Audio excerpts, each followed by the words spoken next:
Bom dia, alunos do oitavo ano. Tudo bem com vocês? Aqui é o professor Carlos. Hoje nós teremos uma aula de ciências e o tema da nossa aula de hoje é uma época em que tudo muda. Bom, pessoal, nós estamos falando da época da adolescência, né? Na aula passada nós já falamos sobre algumas das características que são alteradas com relação à época da adolescência. Em sala de aula nós vimos também, como por exemplo o engrossamento da voz, o nascimento de pelos na face, no caso dos meninos, né? O aumento dos seios, no caso das meninas, entre outras características que nós vimos. Bom, o corpo muda, a mente muda. Com a adolescência, é a fase de transição entre a criança, o estágio da criança, e o estágio adulto. Logo, tanto o corpo quanto a mente passam por inúmeras mudanças e, às vezes, é bem difícil de lidar com os adolescentes. Porém, com uma dose de paciência e de conversa, tudo consegue se ajeitar, não é mesmo? Bom, vamos falar um pouco na aula de hoje sobre os métodos contraceptivos, ou seja, os métodos para se evitar a gravidez e as doenças que são sexualmente transmissíveis. Primeiro, nós temos os métodos comportamentais, ou seja, são métodos que provêm do comportamento, da mudança no comportamento, tá? Não é preciso nenhum uso de remédio ou nenhum tipo de ato de cirurgia. Porém, vale lembrar que esses métodos eles são os menos eficazes, com exceção da abstinência, tá? Os outros dois, que seria a tabelinha e o coito interrompido, eles são métodos extremamente falhos, tá? Nunca deve ser utilizado por vocês na fase adulta. Primeiro, o método da tabelinha. O método da tabelinha, de acordo com o ciclo menstrual feminino, tem como você calcular qual o período de infertilidade da mulher e o seu período fértil. E aí vai consistir em praticar o ato sexual sem o uso de preservativo nesse período de infertilidade. Vale ressaltar que é extremamente arriscado, pois primeiro, não é um método tão seguro para evitar a gravidez e outra, com certeza não previne contra a doença sexualmente transmissível. Coito interrompido. Em que consiste o coito interrompido? Acontece que durante o ato sexual, antes do homem ejacular, ele tira para fora, né, o pênis e acaba ejaculando fora. Novamente, é um método extremamente falho, tá, para evitar a gravidez, pois, mesmo durante as preliminares, o homem pode soltar uma substância mucosa que contém espermatozoide.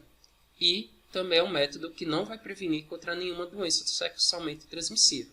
Então, ambos, tanto a tabelinha quanto o coito interrompido, têm elevado risco, tanto de gravidez e o risco certo, né, caso haja a relação sexual com uma pessoa que tenha uma doença sexualmente transmissível, de ocorrer a transmissão. E a abstinência?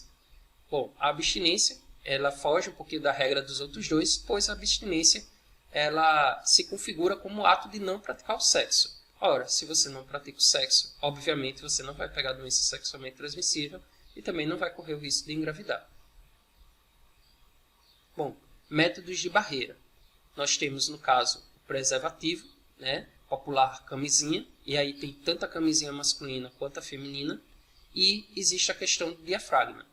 Ambos são métodos de barreira. No caso do diafragma, é colocado dentro da mulher, né, dentro do canal vaginal, e o preservativo é colocado no homem, no pênis. Ambos os preservativos eles previnem contra a gravidez e contra a doença sexualmente transmissível, sendo a camisinha o mais eficaz com relação à transmissão de doença sexualmente transmissível. Bom, métodos hormonais. Se consiste em administração de hormônios. Pode ser através da pílula anticoncepcional, que pode se configurar como pílula, injeção ou adesivo. Tá? Todos eles vão ter uma determinada substância que ela vai ser liberada no organismo a fim de que a mulher ela não possa engravidar. Lembrando que esses métodos hormonais previnem contra a gravidez, mas não previnem contra a doença sexualmente transmissível. E a questão da pílula do dia seguinte. A pílula do dia seguinte, ela vai ter uma alta concentração, tá, da mesma substância encontrada na pílula anticoncepcional, e aí ela só deve ser utilizada em casos extremos, ou no caso do preservativo ser rompido, ou no caso de mulheres que sofrem violência sexual. Foi para esse fim que foi inventada a pílula do dia seguinte. Ela jamais deve ser usada como um método para evitar a gravidez diariamente, pois a concentração de hormônio que é utilizado para a confecção dessa pílula é extremamente alta, e se for usado em excesso pode provocar infertilidade na mulher. Bom, métodos intrauterinos, ou seja, métodos colocados dentro do útero. Aí nós temos como o exemplo o DIU, dispositivo intrauterino.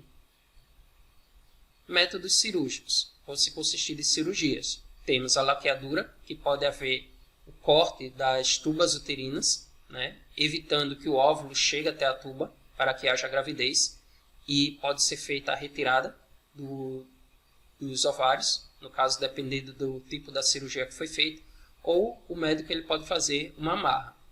E no caso da vasectomia, que é cortado também os nervos que levam o espermatozoide até o canal ejaculatório. Há muito misticismo com relação aos homens com relação à vasectomia. Muitos homens têm medo que, por causa da cirurgia de vasectomia, um homem possa adquirir impotência sexual. Isso é um mito, tá? Não há questão de impotência sexual. Porém, esses métodos de laqueadura e vasectomia devem ser feitos por cirurgiões especializados. Infecções sexualmente transmissíveis, as chamadas de STIs. Bom, é apresentada aí para vocês a AIDS primeiro.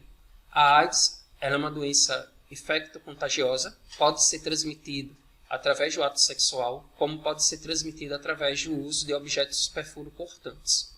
A AIDS, infelizmente, hoje em dia não há uma cura ainda. Há um tratamento, que é através de coquetéis.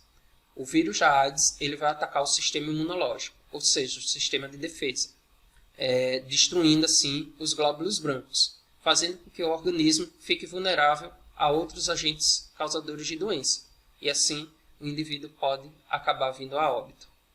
Sífilis é uma doença também sexualmente transmissível. Se configura em 3 estágios. No primeiro estágio, nascem pequenas verrugas, né, na cabeça do pênis ou no caso da vagina. Essas verrugas elas não doem, não sentem dor, né, e, como posso dizer, depois de um tempo elas acabam sumindo. A segunda fase da doença nascem manchas vermelhas na pele da pessoa. Essas manchas vermelhas, depois de um tempo, elas acabam sarando também, sumindo. E aí a doença vai evoluir para o seu terceiro estágio. No terceiro estágio, ela vai atacar o sistema nervoso central, ou seja, o cérebro. E aí a infecção já se encontra alastrada pelo corpo e aí acaba provocando a morte do indivíduo. Gonorreia. Gonorreia pode surgir através de caroços, né, na boca, pode ser constatado, ou também através de corrimento, tanto vaginal quanto, no caso, no homem, através do pênis. Esse corrimento, né, é um corrimento acompanhado de pus e ardência, né? Não é algo, devo imaginar, que eu particularmente acho que não deve ser uma sensação muito boa. Candidoma acuminado, também conhecido como HPV, ou Cristo de Galo. É quando nascem várias verrugas, tá, na cabeça do pênis ou na parte exterior e interior da vagina. Essas verrugas só tem como ser eliminadas também com tratamento cirúrgico. Herpes genital, também serão verrugas, e no caso da candidíase é um fungo, tá, que ele pode acontecer de ficar aí acumulado na boca ou em regiões genitais. Ainda tem a questão da hepatite B, que ataca o fígado, tá, e a tricomoníase, que é uma infecção que vai se instalar no útero e pode chegar até as tubas uterinas e ovários, podendo, em casos extremos, provocar o surgimento de câncer de ovário. Bom, pessoal, nossa aula está acabando. Tá? Tenham todos bons estudos. Seguem a atividade no livro, nas páginas 86, 87, 88, 89 e 90. Até a próxima aula. Tchau.